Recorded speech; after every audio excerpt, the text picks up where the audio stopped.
Let me connect to the Wi-Fi. Talking about trying to reconnect. Here we go. Now, it's a war going on right now. My phone is tripping. Let me see. So I'm back again for part 2 of my story time. And I know I left off on the real juicy part. I did y'all kind of trifling, but I kept my word and I came back. So with that being said, once I handle something really quickly, we're going to get to it. Now, you guys, yesterday we covered a lot of the beginning of the story we touched bases on. And I'm about to take y'all deeper into what actually happened that night. But before I go deeper, I would like to touch up on a few pointers of the video that I made. I'm not going to re-say everything, but I'm going to touch up on a few pointers, and so that way it brings a bit more clarity to what that video was actually made for, right? So I mentioned how I came across the girl, and the girl had a girlfriend, and they were dealing with each other. She showed me. I manipulated her and deceived her into showing me who the girl was, so that I can go find out about her myself. So that's what I did, and I began to watch her page, right? So right off the rip, if you don't know what that is, I was a monitoring spirit. I was definitely monitoring her and her interactions and everything she had going on, right? And then when I approached her, that was the spirit of deception, manipulation, temptation, and lust. Because you gotta remember in the story, if you watched it, the first part, if you didn't, I suggest you go and watch that after this live video. But it was definitely those things, a combination of those things, I want to say, because me approaching her, I was approaching her based off of the fact that I thought she looked really nice, and I was really attracted to her now. But if you really pay attention to it, I was only being led by the spirits that were encamped from within me and around me. So me approaching her, I was approaching her, and I was being deceptive, and I was being manipulational, and I was being I was tempting her. Every time I was approaching her, I was looking to tempt her into biting that bait and giving me access and permission to do what I wanted to do to her and with her. And so in that moment, I wasn't just in agreement with my demons or my spirits. I was actually one with them. We were operating on one accord. So this is the main thing that the spirit of lust is driven by and rests on. You just go for it, right? So then I continuously approached her, and after continuously approaching her, that's me breaking her down. If you get hit with temptation enough, back to back to back to back to back to back, and you're not as firm or as sturdy as you believe in yourself to be, you will become weak, and eventually you will fall to it. So that was the tactic that I was using. And if you pay attention, those are tactics of the enemy. That's what he does with us. He comes to us in familiarity with a familiar spirit. And with this familiar spirit, it's unctioning in the areas of deception, manipulation, temptation, lust, all those things, right? And so what he does is he continuously come after us, so we can start really strong. Yeah, no, I don't want this. No, go away from me. No. But if he knows if he keep coming, he's gonna catch you slipping up at least once. And all he needs is one time. And it doesn't have to be an open wide door. It could just be a little crack, a little gap of you in vulnerability. And if you get caught in that vulnerability and you crack, it's over with. So that was my goal, right?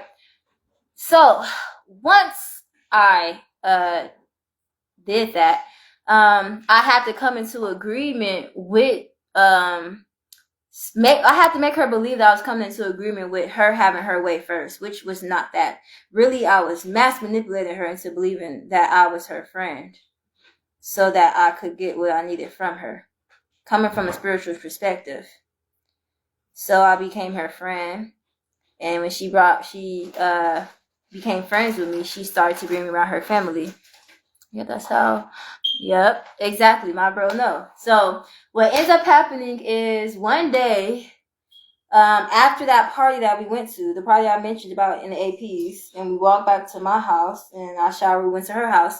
That day, on the way home, everyone's approaching her and asking her, like, what's going on? Like, where's your brother at? Where's your brother at? And she like, he at the house, he at home. I really wasn't paying attention to nothing they was talking about, nothing that people was saying then. I was so focused on her and what I was doing. I was so lost in the sauce, like I wasn't even paying attention to nothing. I didn't recap on that until way later down the line in life, that they was coming up to her because they was looking for him.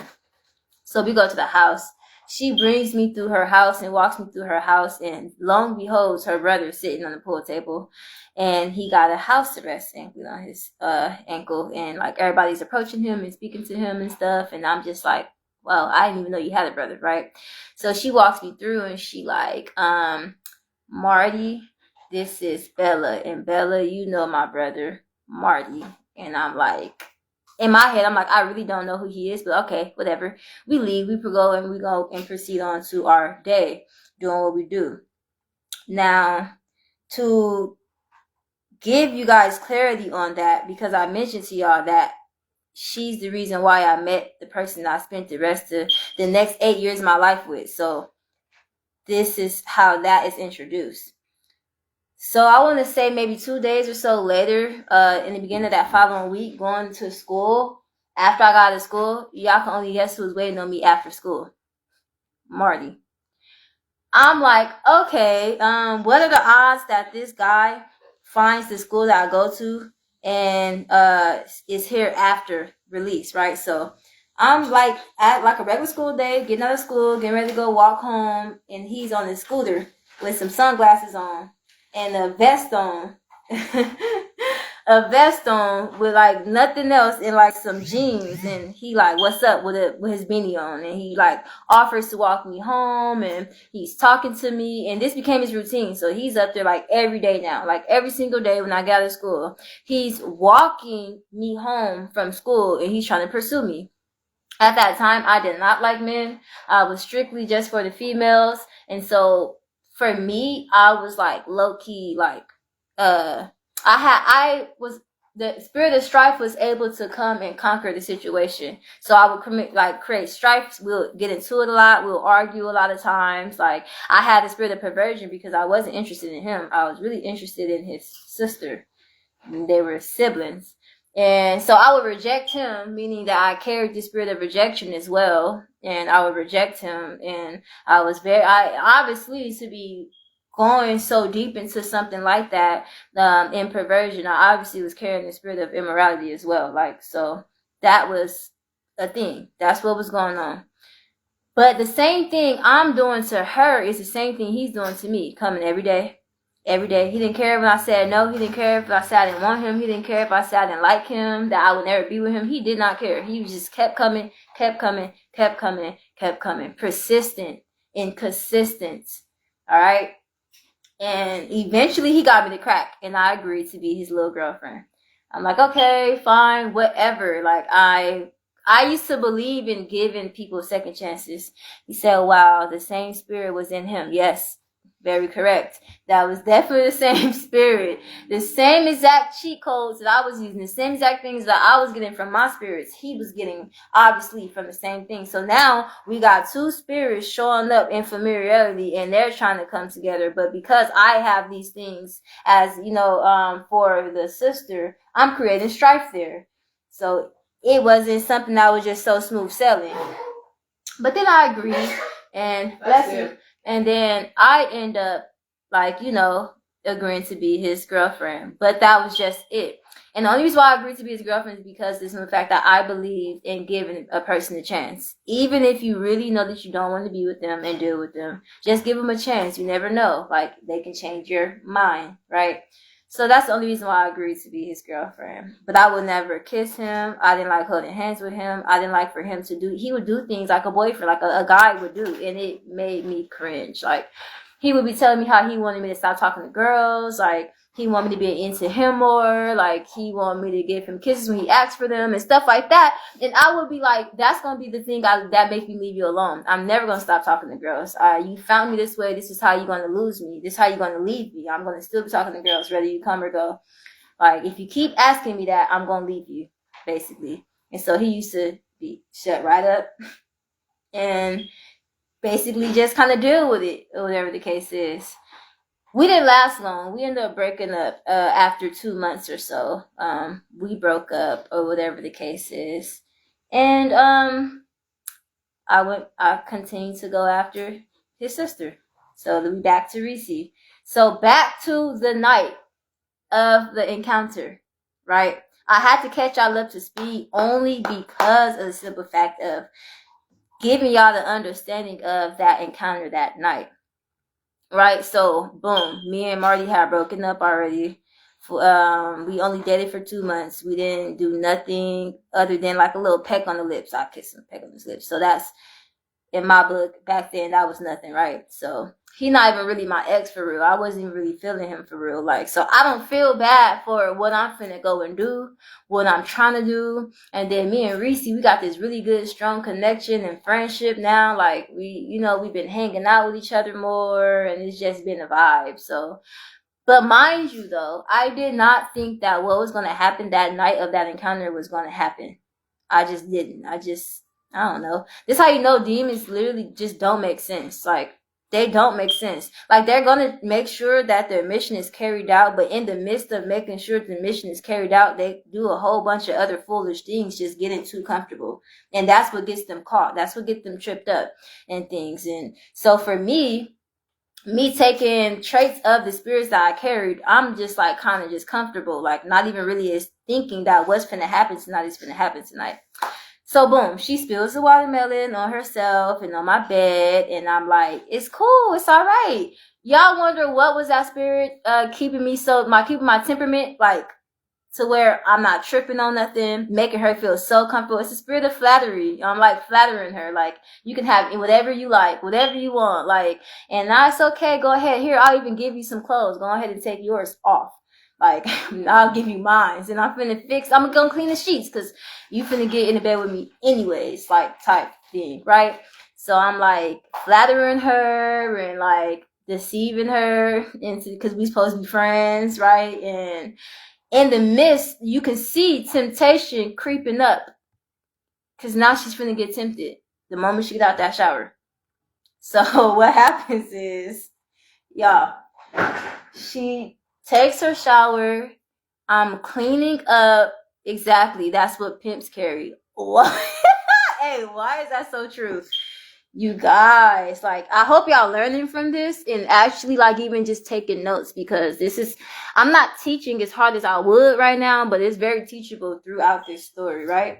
And what better than have a story and teaching from actual real experience, right? So she gets out the shower. As she in the shower though, I'm ripping the sheets off the bed, and I'm like taking them, and like I don't even think I went and washed them. I think I just put them to the side, like, and got some clean sheets and put them on my bed and stuff like that. And I made it all nice. I had the music playing in the background, everything, right? And then so she comes out, and she comes in the room, and then she sits like in the bed and stuff, and she like, where do I put my clothes at? Because her clothes were dirty from the watermelon juice. And I'm like, put them over there so they can dry. I got a twin size bed. It wasn't no queen size bed. It wasn't no king size bed. It was a regular smuggler old twin size bed. Y'all know how big twin size beds is. Basically like this, if you want to be real. Like, and we're laying in the bed side by side, and we just start talking and telling stories. Now, this is why it is smart in Proverbs when he says to not talk so much, right? Because her talking let me know everything I needed to know when she telling her stories to me. And me talking to her was just me tactics of deceiving and manipulating her, because her ears are being exposed to the things that I do. I'm telling her, I don't got experiences with men, so you know what I'm telling her about my experiences with women and what it's like and what it feels like and how great it is. And so now I'm tugging at her and I'm manipulating her and I'm deceiving her. And this is tempting. This is temptation. It's showing his big ugly face right there, square, like fair and square. Now had she been equipped then, it would have been a mean battle up in there, right? Like, but she didn't know. And me knowing that she didn't know, because I didn't even know what that stuff was then, but I knew enough from the spirits. They were telling me that, this is perfect. Like, just keep telling her the stories. Just keep telling her. Start expressing a little bit more. So I'm telling her stories, what it's like, to experience dealing with another female. And she's telling me what it's like to experience dealing with a man. And I had to play as though I was very interested in it, but I wasn't. Like, I really just wanted her to know what I knew, and that's it. So she can get on board. I ain't gonna lie to you. So I'm like, wow, for real, that's crazy. Knowing I'm not attracted to no type of male. So, like, I really don't care what that got going. I, didn't care at all. But why would she believe or know that when I just was dating her brother 2 months ago, right? Like, why would she even think that this is what's happening? This is why we perish from the lack of knowledge, because you will find yourself in something not even knowing because you don't have the knowledge to know. You are kind of foolish in that area. So your eyes are closed and your ears are turned down. And so you cannot discern in the moment. Neither can you discern the spirits of which you're engaged with right now. And for me, that was great. It really was. So we talking. And as the conversation is turning, she started confessing stuff. Out of comfortability and vulnerability. Once you get someone comfortable, there follows the vulnerability. She started confessing. I always wanted to deal with a female before. Right, the spirit was showing her versions of what the spirit was speaking through you as a form of temptation. Yep. And I'm like, yeah. Because I always wanted to deal with a girl before, but I've never been bold enough. I need someone that would be bold. Like, truth be told, all my friends have did at least something with the other, like with the same gender, even if it was just a kiss. I tried to have girlfriends. She even told me how, she got played in that area before, which that's her story to tell. But yeah, and so then I found out about her relationship with Lala, how that wasn't even real. It was a bet. I'm like, what? I'm in there. Like, you wasn't even a real girlfriend, boy. I mean, I'm about to probably have to teach you too, little Lala. Like, don't even trip. You know what I'm saying? But let me handle her first. Like, I was a savage for no reason. Like, but every reason when it comes to the purpose and mission of carrying out when it comes to the kingdom of darkness, right? So I'm just like, yeah, bad. Like, so you said you just need somebody that's bold enough to bring it out of you. How she found herself in the right bed at the right time with the right one. Cause I was definitely finna show her. So I'm like, I was Tina and I was definitely finna turn her for sure. So I'm like, yeah, she like, yeah, like truth be told, I'm a weenie. I'm scared. I need someone to show me these things. Like, and then I'm like, okay. Then she started talking about her man and like how they haven't even done that yet. And I'm like, yeah. Now I'm older. I can tell you in that moment, all I was hearing was the spirit of lust saying, bingo, like, tell her this now. And I'm hearing deception, like, saying, like, basically, success, like, we succeeded. Like, I'm hearing them saying these things to me, but I'm not knowing then at 15 years old that these are spirits that I'm really truly engaging with. I just know I can hear things and I can feel the things and like, I kind of can see things because I'm getting visuals of what can happen. And I'm just like, all right, bet, that's what we're going to do. So when she says that, I'm like, well, when I do this with girls, they always feel like this, they say that, which is opening up her curiosity. It makes her want to become promiscuous. So now the spirit of promiscuity, like if that's a word, it's like the spirit of promiscuity, like it makes it come to flourish now. So now lust can really enter now. Now me from the standpoint of lust can enter based off of that build. You see how I built that foundation from temptation? And if I just kept going and kept going and kept going, this is why it really is serious to have your sword and have it sharp. Because if she had that, there was no way I would have been able to do what I wanted to do. So I'm like, all right, like, and so the moment I did that, her ears start opening up, and then lo and behold, she started telling me. She asked me a question like, "Do you think that you're good at what you do?" Come on now. If you really in the game if you really used to be one of them in the world before, if you dealt with these spirits before, if you was the real deal before, then you know what that means. It's game time.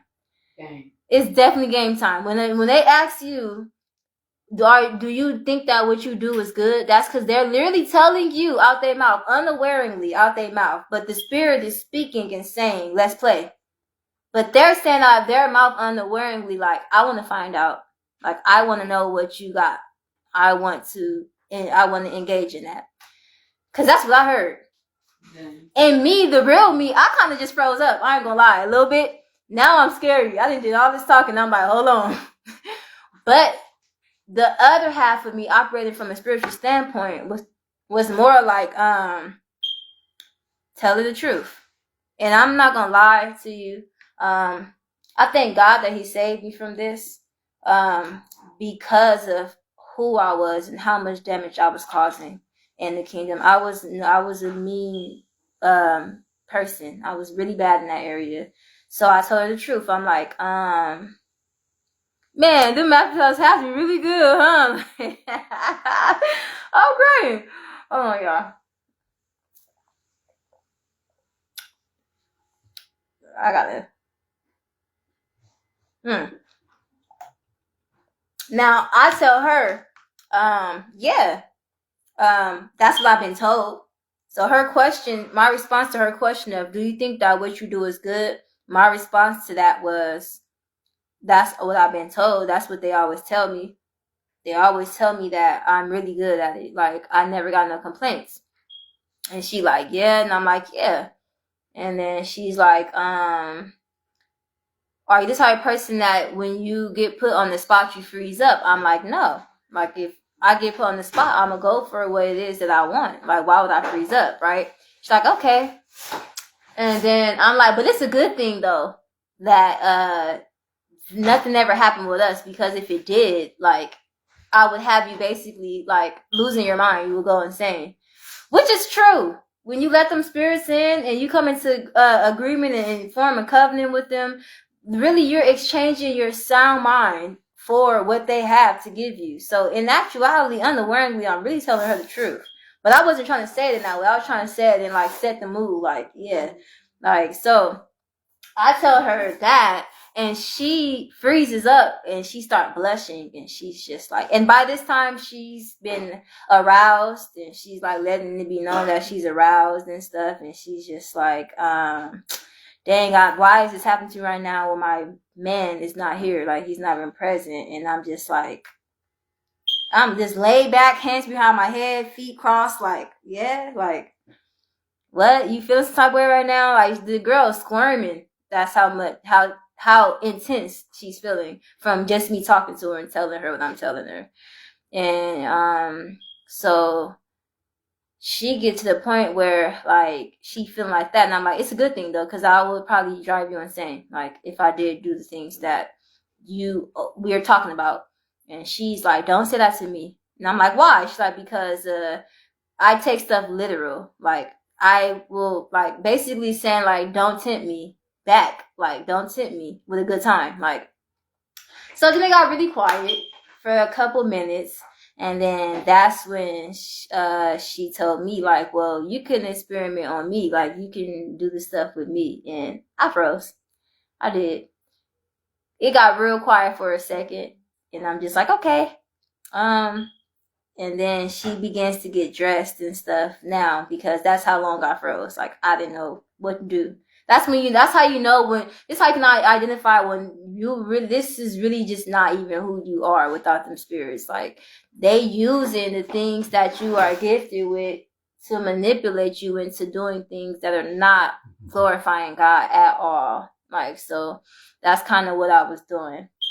But then it's like they recharged up in me. And they like, nah, don't let this opportunity slip. We gotta leave with the W. Like, you gotta take that W, right? So I'm like, all right, man. They like say something to her, like, and I'm like, okay. Like, I laid across the bed on my belly, and I'm looking at her while she like fixing her clothes to put them on, and I stopped her, like, and I'm like, I don't know what it is. I don't know why. It's like I don't know why you make me nervous. I don't get nervous, like, but you making me nervous. Like, I don't know why I freeze up or I froze up. Maybe it's because I actually like you. Mind you, I told y'all before in my prior video, I ain't never care about these girls. I did what I want to do, how I wanted to do it, when I wanted to do it. I didn't care about them. I didn't have feelings for them. Never had been in love with them. I will lie to them saying I'm in love. Like, when they tell me I'm their first love, I will lie. Yeah, you my first love too, lying. Just because, like, I don't know. Who gonna charge this against me? I wasn't a believer yet then. Like, I grew up in church, Baptist church, like, and it wasn't because I met God as far as like for myself. I had encounters with Christ, but I don't think a lot of people understand, especially when it comes to prophetic and stuff. When you become like a teenager and you get a taste of the world, like especially my mom moved me to a whole new city away from my family. I just wanted to turn all that stuff down. I didn't even want that stuff to even kind of exist at that point. I really wanted to be doing the stuff that I was doing and get this experience. So, for me, it was just, it was all bets in. Like, who was going to charge me to the act, right? Like, nobody. So, she like, yeah, just like my first love, whatever. He's just, mind you, disclaimer, I'm not gonna bring the person name in it, but his birthday is a day before mine. Mine is on the 10th, his is on the 9th of September. So 09, and then mine is 0910. So his is September 9th, mine's September 10th. So what are the odds that it's familiarity, like familiar spirits, right? So she like, yeah, he's the same way. That whole night she had been comparing me to him, like how sweet I was and how kind and patient I was, and the spirit just eating it up, like, and I'm just thinking that's a compliment. Like, what? She thinks that I'm like him? Wow, like, just an idiot, right? So what ends up happening, she's like, yeah, that's just how my first love is. He gets shy too. I have to initiate everything. And I'm just like, oh, I'm like, okay. It made me feel better. So then I get up out the bed to change my shirt, and she goes and sits in the bed, and she's looking at me, and she's examining me, and she's talking about my body, like giving me compliments and stuff. And I'm like looking at her, and I'm like, not really taking too much of it. You gotta remember, I was 15 at the time. So it ain't like I'm just like, this how you know it's spirits. Because what 15-year-old really just gonna be this advanced and just really just creating all these mastermind scenarios to where something like this is happening? That has to be the kingdom of darkness. So that was temptation, lust, that all this was able to come through from that monitoring spirit, from me being a monitoring spirit and watching her like that. So all this stuff was built up, right? Man, I must have got up to go get in my bed, and she wouldn't move. And I'm like, you gonna move out the way so that I can lay back down? Like, and she like, I don't know, like, you're the person that's gay. Like, you're the gay person. Oh, it was all bets off. Game was on. It was over. There was no more talking after that. Like, I literally was teeny and I really started turning her. It was over. And I feel like coming from this person, like, this is why it's important for me to give this message to this type of community, because that's somebody's daughter, right?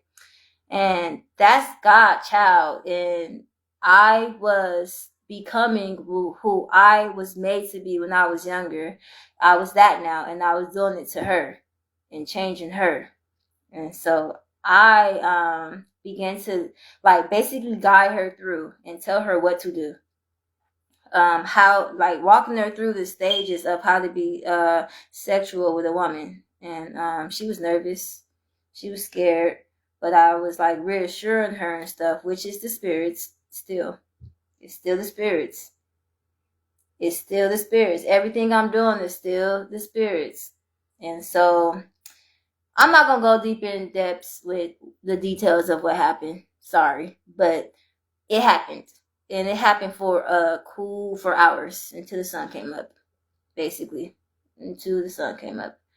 And the whole time, she's like amazed. And she's like, wow, I never knew that this was this way. And, and I know everybody thinking like, because before we did this, I told her, like, if I would have never dated your brother, I would do this to you.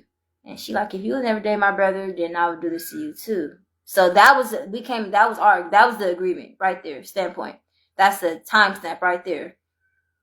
Like, just there ain't even no need to go deep in depth on that. Like, we just came into agreement right there saying we both want to do this. And we're both gonna do this. So how did I get to this stage? Like, how did I get there? Like, why was I even going for stuff like that? Well, it is a thing where when I was younger, I want to say maybe around like probably like 3 years old or so, I had a babysitter, right? My babysitter was a stud. But when I was young, like a little girl, like a kid, for real, I didn't know what a stud was. I didn't even know boy, girl, nothing like that. Because my mom didn't really teach me about that stuff. Yeah, I'm a kid. Like, I'm like still a toddler even, you know? So I'm looking at this babysitter of mine, and I'm thinking it's a real boy, but it's a woman. And my babysitter did inappropriate acts with me. I already knew what oral was as a little girl at that age. I already knew what basically masturbation was little at that age. I knew those things because my babysitter would read us books and put us to bed. I was always the one strange kid who could not go to sleep at night. I would just be up. And I always had to use the bathroom. And you know who was there because I was still being trained to use the bathroom. She helped me clean myself and everything, and that was her way of getting in. That was the way for the spirit of perversion to even get in the first place, by doing those things. And as the nights went by, she began to actually introduce me to being sexual, and that, like, she introduced basically sexual immorality to me as a 3-year-old. And I kind of just grew up that way and naturally just took an attraction towards women. And me believing that that was a man, I just automatically didn't like men. Whole time it's a woman dressed in men's clothes, and she just was my babysitter, and I didn't know those things.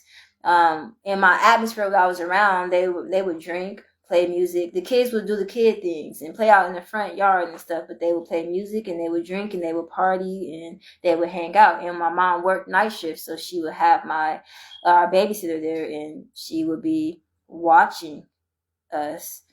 And so that's how that came into me. As I got a little bit older, I want to say about maybe like 5, 6, 7 years old, once I moved to LA to my godmom house, I began to receive my dreams and my visions a lot more stronger to where I can remember them still to this day. This is where I met Christ, and this is where I started to have encounters with my angels. I met Jesus, and Jesus started teaching me how to get away from these things in my dreams because they would come after me. The principalities would actually be chasing me in my dreams. So Jesus would teach me how to decipher through that stuff, and he started showing me things around the world and basically telling me who I was, right? And I would see Reese in her form of who I was with in that bed back when I was that age, at the age of 5, 6, 7 years old. Reese and me were having encounters, but it wasn't Reese. It was the spirit.